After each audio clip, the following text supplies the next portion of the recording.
commence devant la baie d'Édition. Ensuite, on va passer devant Hydro-Québec, devant le Palais des Congrès pour finir à Place Royale, qui était une des premiers marchés publics entre autochtones et non autochtones, et qui est aussi devant le musée Pointe-à-Calière, qui abrite dans son sous-sol un cimetière autochtone et non autochtone. Donc, c'est juste pour montrer que peu importe nos opinions, on a quand même eu des relations dans les dernières 400 ans. Ces relations-là ne sont pas du tout parfaites. Donc, je pense qu'il faut commencer à travailler là-dessus. C'est pour ça qu'I Don't Know More continue sa démarche malgré le fait que nos dirigeants ont décidé de prendre les choses en main. Il ne faut jamais oublier qu'il ne faut pas se déresponsabiliser. Et nous-mêmes, il faut s'éduquer les uns les autres. Autant éduquer sur l'histoire des Premières Nations, du peuple québécois, et autant pour les Autochtones d'apprendre à avoir des relations qui sont d'égal à égal avec les gens du Québec. Et il y a beaucoup de gens qui m'ont rencontré et qui ont rencontré certains des manifestants et des activistes de gens en place avant I Don't Know More. Ils disent, je me sens trichée dans mon éducation. On m'en a pas parlé, on ne parlait pas des Premières Nations à l'école. Et je peux vous garantir que même moi, en tant que Première Nation, on ne parlait pas des Premières Nations dans nos cours d'histoire. Donc on apparaissait en 1534 et en 1492, mais on avait quand même 7000 ans d'habitation du Québec et 10 000 ans du territoire canadien. Donc je pense qu'il y a du rattrapage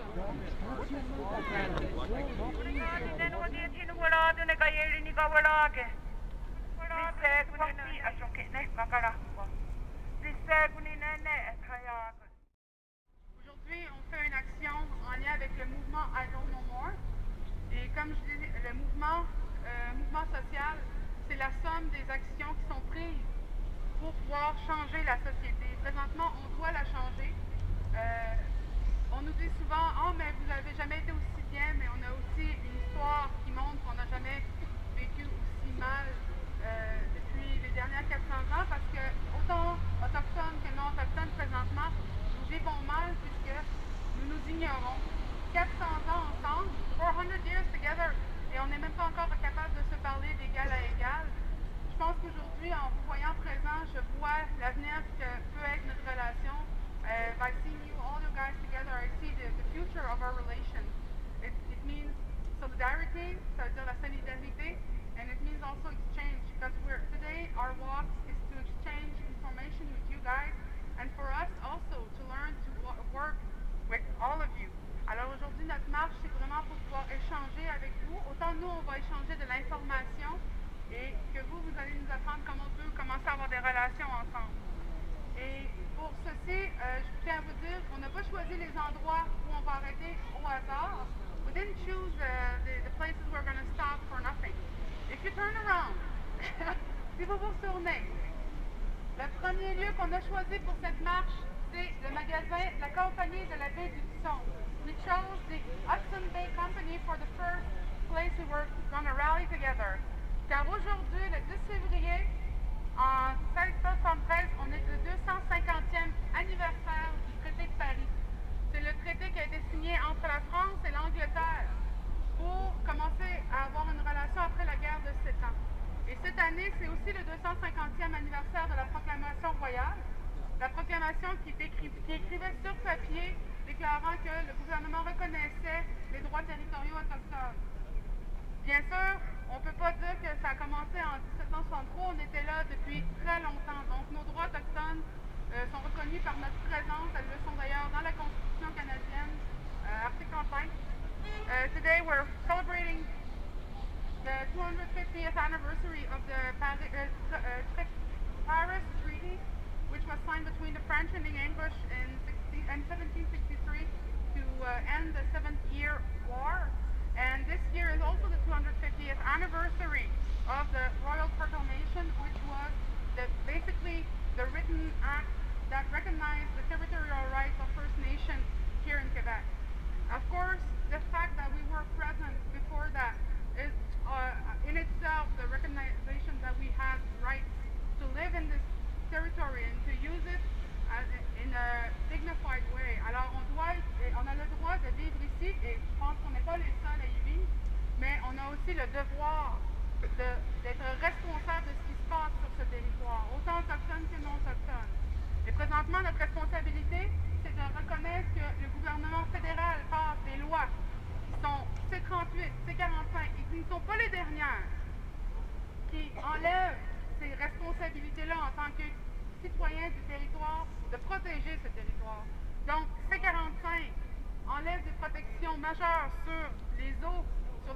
des endroits que tous, qu'on soit autochtones ou non autochtones, nous utilisons.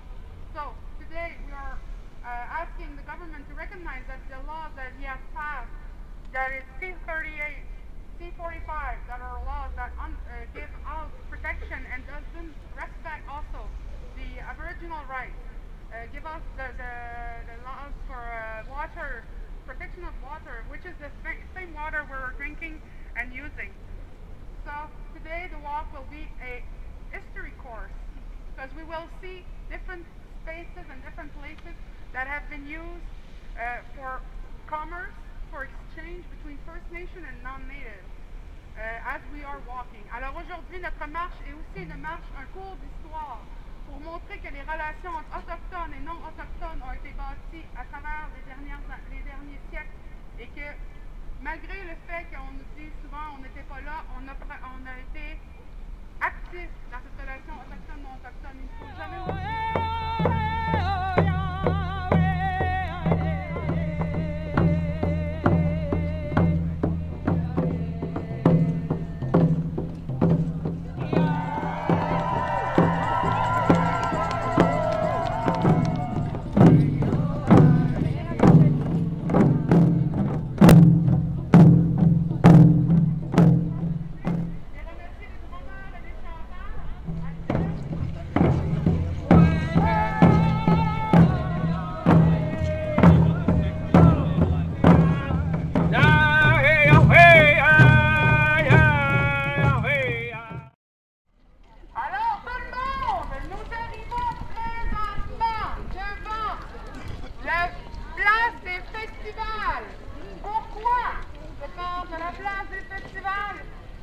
chaque année, pendant la solstice, eh bien, on commence le festival Présence autochtone.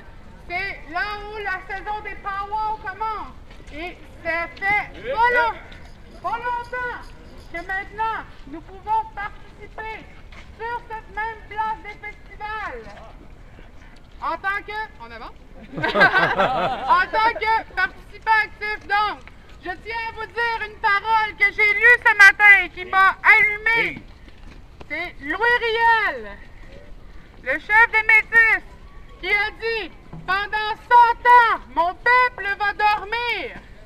Et au bout de ces 100 ans, ce sera les artistes qui rallumeront le feu. » Alors, je pense qu'il ne faut jamais oublier de remercier ces artistes. Car tristement, ce sont les seuls que l'on fait sortir pour les Jeux olympiques une fois tous les 4 ans.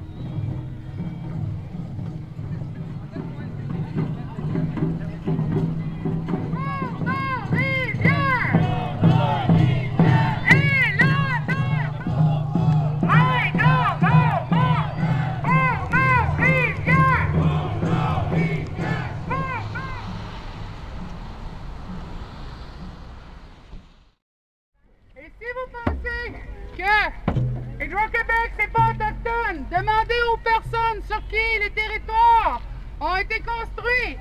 Ces barrages, nous avons encore des barrages qui se construisent et certains parlent de surplus, certains parlent de vente.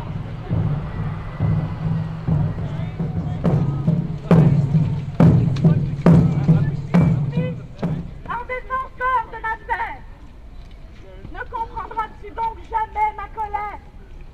Je suis ici, en reconquérante de ma terre. Creuse encore, lacère mes vertèbres. Je suis l'enfant de la terre, te criera de te taire. Creuse encore, tu trouveras le goudron sur mes poumons. Le pétrole que tu regardes comme un fou sans raison. Tu trouveras le magma, la folie qui me guette au fond. Quand tu creuses le sol, tu creuses mon cœur et mon ventre. Tu chercheras ta richesse, mais tu ne trouveras que ma chair tendre. Quand tu détournes les rivières, tu me retournes les veines. La terre pleurera le jour où la forêt sera reine. Non au plan Nord, non à Val-Jalbert, non à la Romaine, non à la Vérandrie, non au salon des ressources naturelles. Combien de fois dois-je te le dire? Combien de fois dois-je le hurler? Combien de fois te l'écrire? Creuse encore ma terre, embrasse mes yeux de cerf. Où ai-je égaré la clé des Cerbères? Je suis l'enfant de la terre qui te criera de te taire tes dents de fer. J'ai mal au ventre de la terre. Aide à nos morts, j'ai allumé les feux à mon éveil. Aide à nos morts, je te racontais les femmes, les marcheuses éternelles en flammes, aller à Montréal à partir de Maliotenam. Aide à nos morts, j'ai brûlé du tabac pour le roi soleil. Aide à nos morts. Entre le ciel et la terre, j'ai brûlé mes veines, les ai séchées au soleil pour mieux t'attacher à mes peines. Redonne-moi mon histoire, que je te l'enseigne. Redonne-moi mes déboires, que je les dédaigne. Redonne-moi mes détroits, que je les craigne. Réitérer les sentiers, aligner les roues de la préhistoire devant nos droits. Nos croyances enfermées dans l'asphalte de tes routes. Je bloquerai tes chemins de fer pour qu'il n'y ait plus de doute. D'un bout à l'autre du pays, des tambours grognent. Les battements de mon cœur comme ma tête qui cogne. Devant tant de mépris, devant tant d'hypocrisie, devant tes dirigeants et mes chefs corrompus et mal pris. J'ai le cœur qui saigne, les mains béantes. Ce sont les fantômes du passé qui me hantent. Mon frère, oui mon frère, ce n'est pas toi que je méprise, mais bien ta propre ignorance. Un seul battement de cœur libre au travers du continent. Un seul battement de cœur libre au travers du continent. Un seul battement de cœur libre au travers du continent. La tortue se réveille de son long sommeil. Attends-moi, je reviens. Je vais allumer les feux de ton éveil. Soyons les combattants de la paix. La révolution autochtone ne fait que commencer. Et celle-là est encore plus légitime que tout autre projet. Que les nations blanches et rouges s'unissent, sinon demain sera perdu. Nous avons une seconde chance de refaire le nouveau monde. Oublions l'histoire et recommençons-en une autre. Nous sommes les gardiens sacrés de la terre-mère. Nous sommes les gardiens sacrés de la terre-mère. Nous sommes les gardiens sacrés de la terre-mère. Répétez avec moi. Nous sommes les gardiens sacrés de la terre-mère. Nous sommes les gardiens sacrés de la terre-mère. Nous sommes les gardiens sacrés de la terre-mère. Nous sommes les gardiens sacrés de la terre-mère. Nous sommes les gardiens sacrés de la terre-mère. Nous sommes Les gardiens sacrés de la terre-mère.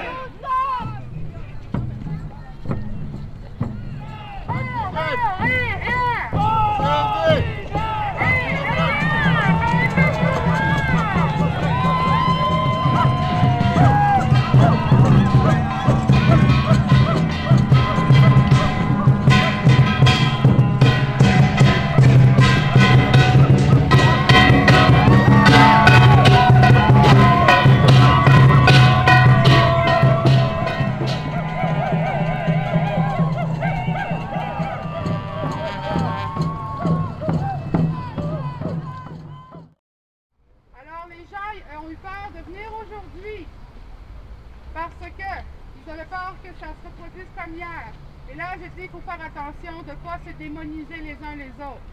Dans les légendes, ils le disent tout le temps. Une mère de famille peut abandonner son enfant et un monstre cannibale peut le sauver du froid. Alors, il faut faire attention à ça. Parce qu'il n'y a rien, je dis bien rien, que les gouvernements aimeraient plus que de nous voir, nous séparer, nous déchirer, nous pointer du doigt en disant « t'es un cancer, sale pacifiste ». Moi, je dis, ça va prendre du temps. Et là, on me dit, mais pourquoi est-ce que vous ne faites pas des actions plus radicales? Le gouvernement fait des actions plus radicales. 32 arrestations pour une fenêtre cassée, c'est radical, ça. Mais je vais vous dire une chose, pourquoi je continue à vouloir faire des actions pacifiques? C'est parce que j'ai pas besoin de faire des actions radicales, parce que je le sais que je le fais bien, j'ai raison, c'est la bonne manière de faire. Hein, c'est bon?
chez nous qui devaient apprendre, qui devaient me renseigner, parce que moi, j'ai pas vu venir une loi tellement grosse qu'on l'a appelée omnibus. J'ai pas pu voir le danger qui s'en venait vers moi. Et maintenant, je le regrette. Mais maintenant, je peux plus retourner dans mon salon et me dire, ah, ben, je vais laisser mes chefs, je vais laisser le gouvernement canadien, québécois s'occuper de tout ça. Moi, j'ai d'autres choses à faire. Oui, j'ai d'autres choses à faire. J'ai une vie, moi aussi, comme tous vous autres. Mais par exemple, je sais une chose, c'est que je ne veux pas laisser à mes petits-enfants, à mes enfants que je vais avoir, la faire comme on promet qu'elle va devenir. Donc, la pire chose qu'on pourrait faire, c'est de laisser la politique aux politiciens pour continuer d'accepter cette barrière qui nous sépare, qui est invisible, mais qui a été créée par le manque de notre éducation et par la peur d'avoir des relations les uns avec les autres. So I don't know why we should stop having... Je tiens à remercier les Mohawks vraiment de nous accueillir sur leur territoire. Et depuis les 10 ans que je suis à Montréal, j'ai eu beaucoup d'enseignements qui viennent des Mohawks. Peu importe que ce n'est pas ma nation, j'ai appris parce que maintenant j'occupe ce territoire-là. Donc j'ai appris de ceux qui l'occupent et qui étaient là depuis le début. Et qui sont maintenant été, je suis désolée de le dire, sortis de leur territoire pour être mis dans les villages tout autour, mais pas dans le centre. Et je pense qu'il ne faut pas oublier non plus qu'à côté de la ville où on est parti, il y a eu un des premiers sites archéologiques avec la trouvaille d'un village autochtone qui était au pied de la montagne du Mont-Royal. Je pense qu'on ne voit pas de village Mohawk au pied du Mont-Royal présentement. Il ne faut jamais oublier cette partie de l'histoire-là. Et c'est pas pour que les gens se sentent mal, c'est parce que c'est l'histoire et que c'est important de se rappeler que le peuple ici, il n'est pas invisible. Il faut juste pas oublier d'ouvrir les yeux comme on l'a. Ah ouais, ça va. Je pensais qu'on était absent ou qu'on n'était pas du tout présent dans le processus du Québec. Vu qu'on était là et qu'on n'a pas disparu. D'ailleurs, la place royale était... C'est ça que tu avais l'air de dire aussi, là, dans ton discours. Le but, c'était pas de faire encore plus de chicane. Non, c'est ça. Il n'y a rien qui aimerait plus qu'on reste ignorants les uns des autres. Présentement, je veux dire, on regarde, il y a 30 ans, la crise d'Oka, c'était justement ça. On ne voulait rien savoir des Premières Nations. Personne ne savait que la crise, c'était quelque chose de sérieux, qu'il y avait des femmes, des enfants qui étaient dans le conflit, que les gens se faisaient tirer. Il y a même, je pense, une petite fille de 14 ans qui s'est fait poignarder par une baïonnette de l'armée. Donc, ça a été quand même un moment militaire important. C'était une guerre civile dans le territoire montréal, mais soit la presse, ben pas la presse le journal, là, mais soit les médias le présentaient comme nous qui montions aux barricades, alors que ce qu'on demandait, c'était justement un respect du territoire, qui était, dans le fond, qui n'était pas encore respecté, qui avait été bâti en plus sur des mensonges. Cette relation a été bâtie sur des mensonges. Donc, là, 30 ans plus tard, tu regardes les sorties qui ont été faites par les Premières Nations pour le plan Nord, pour I Don't Know More, et là, tu vois pas cette même fermeture, cette même genre militarisation du problème, tu vois une collaboration des Premières Nations et des non-autochtones qui se crée. Je dis pas qu'on va tous se tenir par la main et chanter Kumbaya, mais je dis par exemple qu'il y a une méchante progression en 30 ans. Donc, oui, je pense qu'on peut bâtir une relation, et je pense pas qu'on va renvoyer tout le monde sur un bateau, ça serait vraiment, ça serait renier l'histoire nous-mêmes de notre côté. Là, je pense qu'on est ici, le monde est ici, puis je veux dire, moi, je suis née d'une relation entre autochtones et non autochtones. Mon père est québécois, ma mère est Innu. Puis j'ai toujours été fière des deux côtés. J'ai été élevée plus dans la culture Innu, mais ça n'empêche pas que mon père m'a amené d'énormes richesses, dont le désir d'apprendre, dont le désir de m'instruire. Et j'apprends, pas seulement dans les écoles, j'apprends aussi auprès des gens avec qui j'ai des relations, qu'ils soient autochtones ou non autochtones. Donc j'ai continué cette tradition orale de l'échange et du partage.